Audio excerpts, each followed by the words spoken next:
Assalamualaikum warahmatullahi wabarakatuh. Hamdan syukran lillah, amma ba'd. Sahabat manusia plural yang saya hormati dan saya banggakan.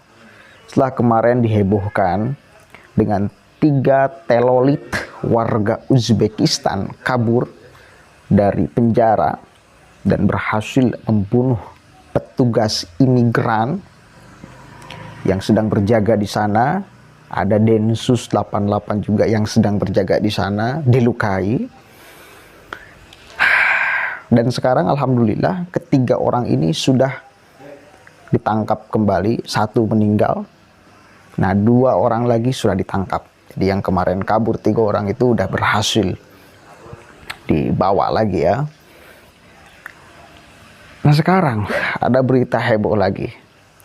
Densus 88 di Lampung berhasil ya melumpuhkan teroris-teroris. Bahkan 2 teroris berhasil ditembak. Ada anggota Densus yang kemudian kena tembakan, tapi nggak sampai meninggal, alhamdulillah. 4 orang lainnya, ya ada 6 jumlahnya, sudah ditangkap oleh Densus 88. Memang menghadapi orang-orang yang punya paham radikal, intoleran, teroris, kalau tidak nyawa kita yang menghilang, nyawa dia yang harus melayang. Ini kan terjadi baku tembak ya, berarti urusannya siapa yang akan selamat dan siapa yang akan mati kan. Tapi dalam posisi ini alhamdulillah Densus 88 yang selamat, mereka para bajingan sampah-sampah negara itu yang meninggal. Kita lihat nanti ke depan, adakah yang memframing ini sebagai kejahatan ya atau menyalahkan Densus 88. Kita lihat nanti.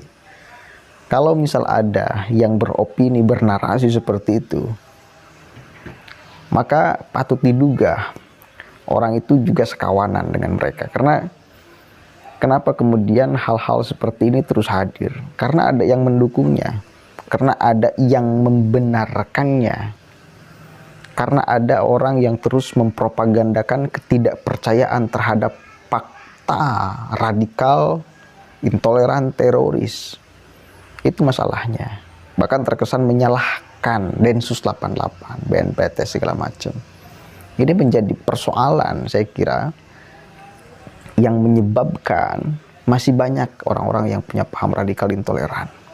Karena di pandangan mereka radikal intoleran teroris itu mungkin tidak radikal, tidak intoleran, tidak teroris. Bukan teroris namanya, itu jihad. Kan itu. Oke. Kita baca dulu beritanya nih ya dari Tempo. Ini sedang ramai sekali. 2 terduga teroris tewas dalam baku tembak dengan Densus 88 di Lampung. 2 terduga teroris tewas dalam baku tembak dengan Detasmen Khusus atau Densus 88 anti teror Polri di Lampung. Ada 6 teroris, 2 meninggal, kata juru bicara Densus 88 ya. Kemudian Aswin mengatakan 1 anggota Densus 88 mengalami luka tembak di bagian paha saat baku tembak pada hari Rabu. Jadi ini jelas terjadi baku tembak. Ya, baku tembak nih, catat nih. Ini saya curiga nanti ada yang memframing. Ini Densus itu tidak punya kewenangan untuk membunuh segala macam. Kita lihat nanti bakal adakah narasi-narasi seperti ini ya. Catat, ini terjadi baku tembak. Maka antara hidup dan mati, siapa yang akan hidup, siapa yang akan mati, kan itu ya. Namanya baku tembak. Kemudian ia menuturkan kondisi anggota saat ini stabil. Kondisi alhamdulillah sudah stabil, kata dia. Aswin mengatakan kelompok teroris yang mereka gerbek ini berasal dari kelompok Jamaah Islamiyah yang ada di wilayah Lampung, dari kelompok JI, ujar Aswin. Untuk inisial para pelaku, Aswin belum mau mengungkap karena sedang melakukan identifikasi dan akan merilis secara resmi data terkait penegakan hukum tersebut.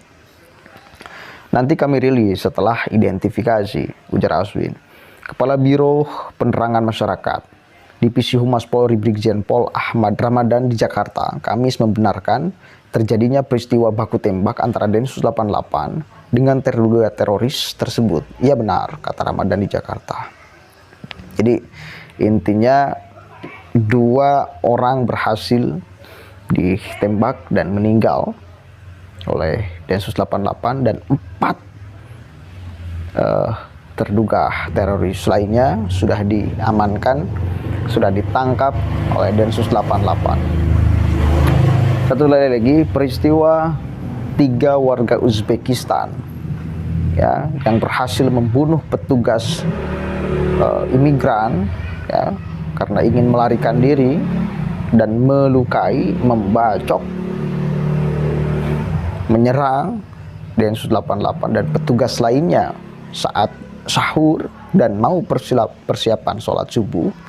Ini harus menjadi pelajaran bahwa di dalam menangani teroris ini memang harus siap dengan nyawa kita. Jadi kalau mereka berdalih berjihad, kita pun harus mengatakan bahwa apa yang dilakukan oleh Densus 88 ya itu sedang berjihad. Jihad yang benar-benar jihad. Kalau yang kemudian teroris pahami, jihad itu jihad yang keliru.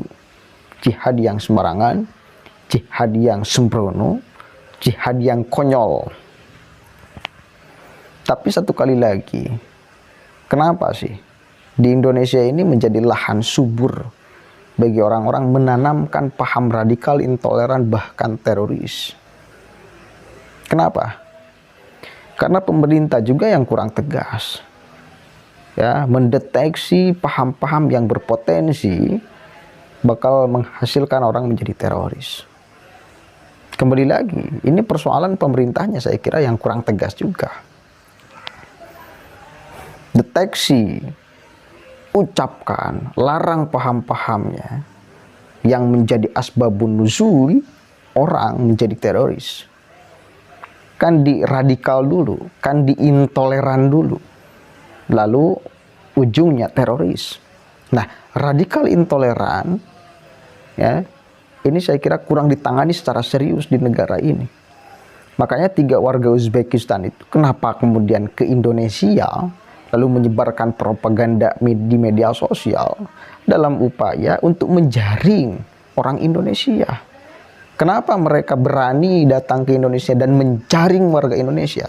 Karena mereka tahu bahwa di sini menyebarkan paham itu berpotensi orang kemudian banyak yang mengikutinya.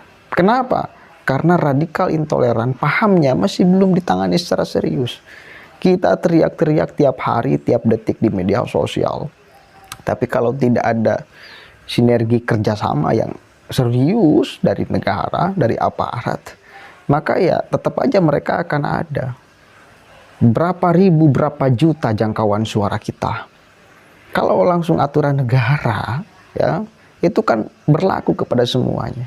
Kita ini bersuara kepada berapa orang sih? Berapa ratus orang? Berapa ribu orang? Berapa juta orang? Kan jelas apa yang diucapkan oleh Gus Islah Bahrawi.